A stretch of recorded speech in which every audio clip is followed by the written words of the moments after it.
വാഴ അല്ല ഞാൻ വാഴ എന്ന് പറഞ്ഞൊരു പടം ഇറങ്ങിയില്ലേ? ആ വാഴ ഉണ്ട്. ഞാൻ വിചാരിക്കുന്നത് എന്നെ കുറിച്ച് ചോദിക്കാൻ അല്ലെ, സിനിമ കണ്ടപ്പോഴത്തേക്ക് എനിക്ക് മനസ്സിലായി എന്റെയൊക്കെ ജീവിത കഥയാണ്, എന്റെയും ജീവിത കഥയാണ്, എല്ലാവരുടെയും ജീവിതമാണ്. നമ്മുടെ എന്ന് വെച്ചാൽ ഭയങ്കര പഠിപ്പില്ലാത്ത കുറെ ആൾക്കാരുടെ ജീവിത കഥയാണ് കേട്ടോ.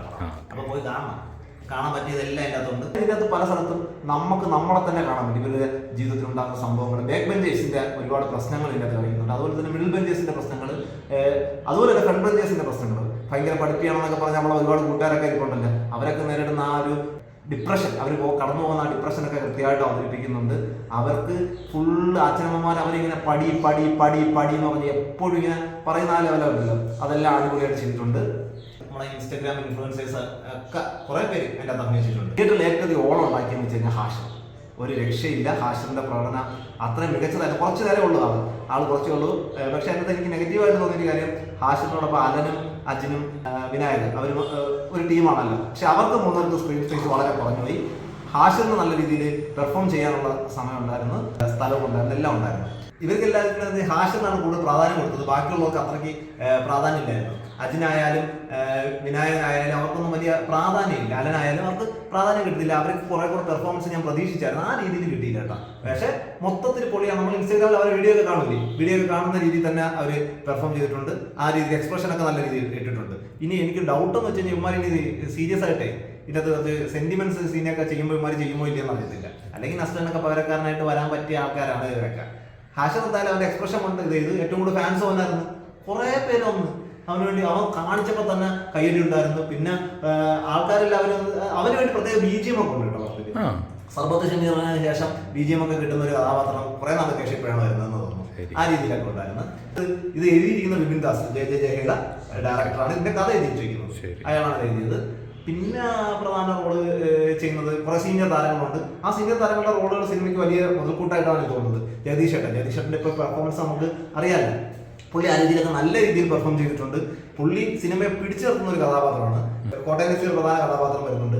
അത് കഴിഞ്ഞിട്ട് നമ്മുടെ നോബി പ്രധാനപ്പെട്ട കഥാപാത്രമായിട്ട് വരുന്നുണ്ട്. അതുപോലെ തന്നെ അസീസ്, അവരെല്ലാം അച്ഛന്മാരായിട്ടാണ് വരുന്നത്. പിന്നെ ഇതിൽ എടുത്തു പറയേണ്ടുന്നത് എന്തായാലും ഇത് ഞാൻ കളയുന്നില്ല, നിങ്ങളുടെ ആകാംക്ഷ കളയുന്നില്ല, ഒരു പ്രധാനപ്പെട്ട ഒരു താരം ഈ സിനിമയിൽ ഗസ്റ്റ് ആയിട്ട് വരുന്നുണ്ട്. അപ്പോൾ ആ താരത്തിന്റെ പെർഫോമൻസും അടിപൊളിയായിരുന്നു. ആ താരം വരുമ്പോൾ നമ്മൾ ഇയാളുണ്ടോ ഇതിനകത്ത് എന്ന് തോന്നിപ്പോകും.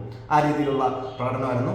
പിന്നെ സെന്റി സീൻസും വളരെ നല്ല രീതിയിൽ ചെയ്തു വെച്ചിട്ടുണ്ട്. ഇവരെല്ലാം അച്ഛന്മാരായിട്ട്, ഓരോരുത്തരുടെയും അച്ഛന്മാരായിട്ട് വരുന്നുണ്ട്. പിന്നെ ലേഡി കഥാപാത്രം വെച്ചാൽ കുറേ പെൺകുട്ടികളുണ്ട്. അവരൊക്കെ പക്ഷേ 1-2 സീനുകളിൽ വന്നിട്ടൊക്കെ പോകുന്നു. അല്ല അവർക്ക് വേറെ കൂടുതലായിട്ടൊന്നും പെർഫോം ചെയ്യാനൊന്നും നോക്കില്ലായിരുന്നു. അമ്മമാരായിട്ട് സിംന സിജോയി അങ്ങനെ കുറേ പേര് അമ്മമാരുടെ റോളൊക്കെ വരുന്നുണ്ട്. അവർക്കൊന്നും വലിയ റോളൊന്നുമില്ല. ഈ പയ്യന്മാരിലൂടെ തന്നെയാണ് കഥ മുമ്പോട്ട് പോകുന്നത്.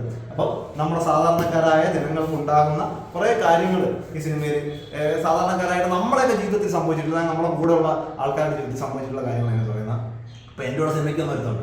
അവൻ എന്താ ഈ സിനിമ കണ്ടതിന് ശേഷം വീട്ടിൽ പോയിട്ട് അച്ഛനെ ഒന്ന് കെട്ടിപ്പിടിക്കണം, അവൻ ഇത്ര നാളായിട്ട് കെട്ടിപ്പിടിച്ചിട്ടില്ല, ഓർമ്മ വെച്ച ശേഷം ഇതുവരെ കെട്ടിപ്പിടിച്ചിട്ടില്ല. അച്ഛനോടുള്ള സ്നേഹം കൊണ്ട് അവന് സെന്റിയൊക്കെ കൃത്യമായിട്ട് വർക്കൗട്ട് ആയെന്ന് എനിക്ക് തോന്നുന്നു. എനിക്ക് അപ്പോൾ കുറച്ച് കാര്യങ്ങളൊക്കെ വിഷമങ്ങളുണ്ടായി. ആ രീതിയിൽ എല്ലാ രീതിയിലും എനിക്ക് ഇല്ല, അച്ഛനോട് ഞാൻ അങ്ങനെ ചെയ്യുന്നില്ലല്ലോ എന്നുള്ള തോന്നലൊക്കെ ഉണ്ടായി. ആ രീതിയിലാണ് സിനിമ എടുത്തിരിക്കുന്നത്. നമുക്ക് പലപ്പോഴും റിലേറ്റ് ചെയ്യാൻ പറ്റും. നമ്മുടെ സ്കൂൾ ജീവിതത്തിലൊക്കെ ഞാനൊക്കെ കുഴപ്പമില്ലായിരുന്നു. ആ രീതിയിൽ കുഴപ്പമാരായിട്ടുള്ള ആൾക്കാർക്ക് ഉണ്ടാകുന്ന പ്രശ്നങ്ങളെല്ലാം കൃത്യമായിട്ടുണ്ട്. കാര്യം വീട്ടുകാർ നമ്മളെന്ത് ചെയ്യുന്നു, നിർബന്ധിച്ച് അത് ചെയ്യ് എന്നുള്ളതാണ് അവർ പറയുന്നതാണ് നമ്മളെല്ലാം പഠിക്കുന്നത്. അതിന്റെ പ്രശ്നങ്ങൾ ഇതിനകത്ത് കാണിക്കുന്നുണ്ട്. അതിന് രക്ഷപ്പെടുന്നവരുണ്ട്, രക്ഷപ്പെടുന്നവരുടെ ജീവിതത്തിൽ പിന്നീട് സംഭവിക്കുന്ന പ്രശ്നങ്ങളുണ്ട്. ഇപ്പോൾ പഠിപ്പിക്കുന്നുണ്ട്, നമ്മളവരെ പഠിപ്പിക്കുന്ന കളിയാക്കിയാലും അവരൊക്കെ ഭയങ്കര ടെൻസ്ഡാണ്. അവരുടെ ജീവിതത്തിൽ ഫുള്ള് ടെൻഷനാണ്, അവർക്ക് ഡിപ്രഷനാണ് എപ്പോഴും. ആ പ്രഷർ താങ്ങാനാവത്തില്ല അവർക്ക്. പിന്നെ അവരെ പ്രഷർ കാരണം അച്ഛനമ്മമാർ പറയുന്ന അനുസരിച്ച് പഠിക്കുന്നു. പക്ഷെ അവരുടെ ജീവിതത്തിൽ പിന്നീട് അങ്ങോട്ട് പോകുമ്പോഴത്തേക്ക് അവർക്ക് എന്താവും നമുക്ക് പറയാൻ പോലും പറ്റത്തില്ല. അപ്പൊ ഇതെല്ലാവരും അച്ഛനമ്മമാരോടൊപ്പം ഇരുന്ന് കാണണം എന്നുള്ള അതാണ് ഈ സിനിമയുടെ ഏറ്റവും വലിയ പ്രത്യേകതയായിട്ട് എനിക്ക് തോന്നിയിട്ടുള്ളത്. എന്തായാലും തിയേറ്ററിൽ പോയി പിള്ളേരുമായിട്ട് നമ്മുടെ കൂട്ടുകാരൊക്കെ ആയിട്ടുണ്ടേ ഒരുമിച്ച് ഇരുന്ന് കാണുമ്പോൾ തന്നെ നമുക്ക് പലപ്പോഴും റിലേറ്റ് ആവും. അതാണ് ഈ സിനിമയുടെ വിജയം. ഈ സിനിമ എന്ന് വെച്ചാൽ ഇവരുടെ പെർഫോമൻസ് ഒന്നും അല്ല, ഇതിനൊക്കെ നല്ലൊരു കഥയുണ്ട്, നല്ലൊരു തിരക്കഥയുണ്ട്. അത് ജീവിതത്തിലുണ്ടാകുന്ന കാര്യങ്ങളെല്ലാം ഉണ്ട്. പിന്നെ ഒരു സെക്കൻഡ് പാർട്ട് നടത്തിയിട്ടാണ്. അതായത് ഹാഷിറിന്റെ ടീമിലും കാര്യമായ സ്ക്രീൻ സ്പേസ് കുറവായിരുന്നു. അതിൽ തന്നെ ഹാഷിറിനാണ് സ്ക്രീൻ സ്പേസ് കൂടുതൽ. അപ്പോൾ അവരെ എല്ലാം വെച്ചിട്ട് ഒരു സെക്കൻഡ് പാർട്ട് വന്നാണ് പടം അവസാനിപ്പിക്കുന്നത്. എന്തായാലും സെക്കൻഡ് പാർട്ട് വരുമെന്ന് നമുക്ക് പ്രതീക്ഷിക്കാം. തിയേറ്ററിൽ പോയി എന്തായാലും നീ എല്ലാവരും കൊണ്ട് കൂട്ടുകാരെല്ലാവരുമായിട്ട് പോയി ഇരുന്ന് കണ്ടു കഴിഞ്ഞ് കഴിഞ്ഞാൽ തീർച്ചയായിട്ടും എൻജോയ് ചെയ്യാൻ പറ്റും. 100% നമുക്ക് ഒരു എന്റർടൈൻമെന്റ് ആയിട്ടായിരിക്കും ഈ സിനിമ കിട്ടുന്നത്. എനിക്ക് 100% ഉറപ്പുണ്ട്. നമ്മളൊരു വൈബുള്ള ആൾക്കാർക്ക് തീർച്ചയായിട്ടും കാണാം. ഇനി പറ്റുമെങ്കിൽ ഒന്നുകൂടെ കാണാൻ പോകണമെന്ന് പറഞ്ഞിരിക്കുകയാണ് ഞാൻ. എന്തായാലും എല്ലാവരും പോയി